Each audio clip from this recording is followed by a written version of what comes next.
Bah t'es là toi. Salut toi, bienvenue sur ma chaîne. Je sais pas si t'as remarqué, mais on a changé un petit peu de décor, car comme t'as dû le voir dans le titre, aujourd'hui je te parle de mes alternatives zéro déchet dans ma cuisine. Beaucoup d'entre vous m'avaient demandé de faire une vidéo sur mes alternatives zéro déchet. C'est chose faite. Si ça t'intéresse, je te laisse regarder la suite. C'est parti! She's a Mona Lisa. Everyone's lining up to see her.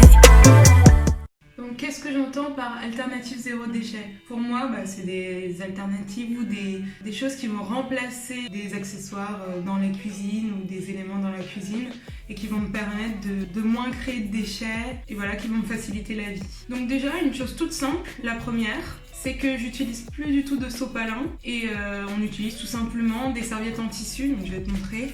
Voilà, tout simple, mais au moins ça nous permet de plus utiliser de sopalin et pour le repas, voilà, pour s'essuyer ou même pour nettoyer une tâche, on va utiliser soit ça, soit quelque chose que je te montre juste après. La deuxième alternative zéro déchet, c'est ce qui s'appelle les tawashi. Je ne sais pas si tu connais, c'est juste là. Je vais te montrer de plus près. Donc en fait, c'est des éponges en tissu. Donc tu peux les faire sous différentes formes. Moi, je sais tricoter, donc je les ai fait en tricot. Voilà. Et j'en ai fait plusieurs formes, des petites, des grandes. Et en fait, ça va te permettre de tout nettoyer dans la maison. Tu peux même faire la vaisselle avec. Et voilà, moi je m'en sers pour nettoyer les surfaces, faire la vaisselle quand c'est pas trop sale et du coup il n'y a pas besoin de frotter à mort, etc. Donc voilà, les tawashi, tu peux les faire avec des vieilles chaussettes par exemple que tu coupes en bandes et tu utilises des sortes de métiers à tisser que tu peux fabriquer avec des clous et une planche en bois. Ou alors tricoter, juste comme j'ai fait au point mousse pour celles et ceux qui connaissent.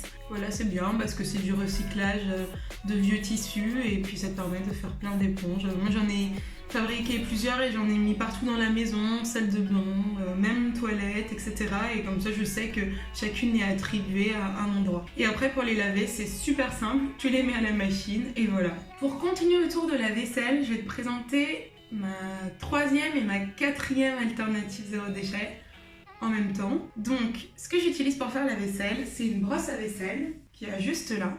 C'est super bien parce que du coup ça permet de frotter, etc.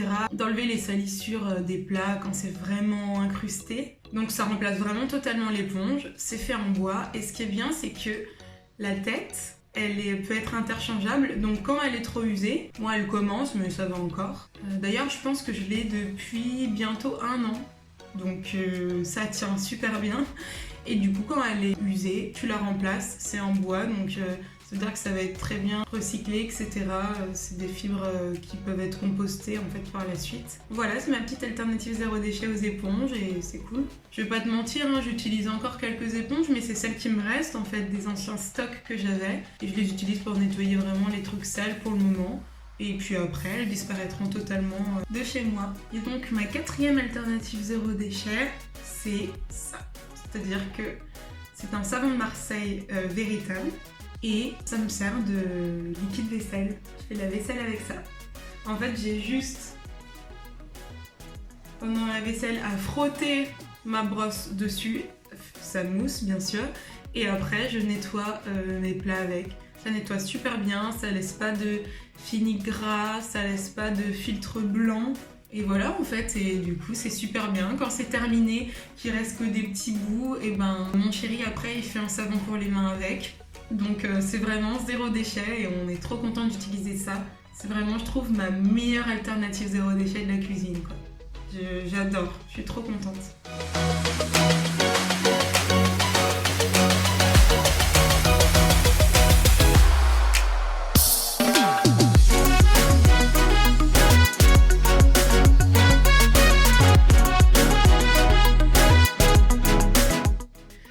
Ensuite, je peux te parler de quoi d'autre?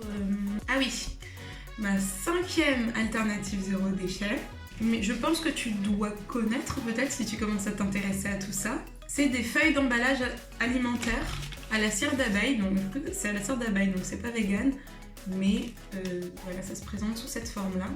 Et en fait, ça remplace le cellophane, etc. Et c'est super bien. Tu vois là, par exemple, j'ai fait du caviar d'aubergine et on le protège comme ça. T'as juste à chauffer le tissu avec tes mains Et du coup, ça va prendre la forme que tu veux et ça se conserve super bien. Les savons de Marseille et la brosse, juste là. Tu les nettoies comme ça et puis c'est réutilisable. C'est vraiment super bien. 6e alternative zéro déchet, on fait nos courses en vrac. Je te montrerai les bocaux juste après qu'on utilise. Mais du coup, pour faire les courses, on utilise des sacs à vrac, tout simplement. Donc ça se présente sous cette forme-là, mais tu peux les coudre à la machine si tu sais coudre, ou dans les magasins bio, ça s'achète aussi. Et en fait, c'est juste un sac, tu vas remplir dedans tes aliments en vrac. Et voilà, en fait, après, t'as juste à peser le tout. T'as pas de sac plastique, etc. C'est bien aussi pour les fruits, franchement. Ça marche aussi. D'ailleurs, pour les fruits, moi j'ai une autre alternative aussi. C'est les paniers comme ça, en filet. En fait, moi le mien, je l'ai acheté, je crois, chez Ikea, quelque chose comme ça. Et c'est super bien parce que du coup, tu peux mettre tout ce que tu veux dedans, ça tient bien, ça aère les fruits et légumes et t'as pas besoin de prendre de sacs plastiques. Et ça remplace aussi les sacs en papier, parce que je sais pas si t'as remarqué, mais dans les grandes surfaces, souvent les sacs en papier là, pour prendre tes fruits et légumes, et ils ont un film plastique dessus et du coup c'est pas trop zéro déchet. En fait, je comprends pas pourquoi ils font ça parce que c'est un peu ridicule finalement. C'est plus du papier, il y a du plastique, donc je trouve que ça c'est une bonne alternative aussi. Donc là, on en est à combien? 7, 8 Non, je pense 8. J'ai mes bocaux pour stocker mes ingrédients et mes courses en vrac. Voilà, ce genre de choses. Donc là, j'ai des lentilles corail, du quinoa, du riz, etc., etc. Et du coup, ça permet de tout stocker là-dedans. Et c'est pour ça, en fait, que j'emmène pendant les courses mes sacs à vrac. Comme ça, ça m'évite d'emmener mes bocaux vides et c'est beaucoup moins lourd. Et voilà, vraiment, si tu veux sauver ton dos, investis plutôt dans des sacs à vrac. Avant-dernière alternative zéro déchet, je t'en avais parlé un petit peu dans une autre vidéo sur mon lombricomposteur que je te mets juste là. C'est le fait que je mets tous mes fruits et légumes dans mon lombricomposteur et à la fin, ça me fait un engrais liquide qui s'appelle du lombrité. Et voilà, j'en ai plein. On peut dire que c'est aussi zéro déchet parce que ce lombrité, je vais l'utiliser dans mes plantes et voilà, le tout sera consommé. Et 10e alternative zéro déchet, c'est mon produit d'entretien que je fabrique. Je te mets aussi la recette juste ici. Voilà, ça me sert à nettoyer toutes mes surfaces, que ce soit mon évier, ma table.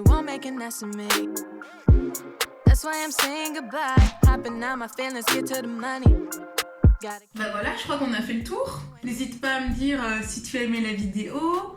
Si tu veux une partie 2, je pense, qui sera plutôt dans ma salle de bain. D'ailleurs, pour la prochaine vidéo, j'aurai besoin de toi. J'aimerais faire une vidéo un peu FAQ autour du projet 333. Pareil, je te mets toutes les vidéos ici. En fait, c'est un projet, si tu as suivi toutes mes autres vidéos, qui me permet de réduire ma garde-robe, etc.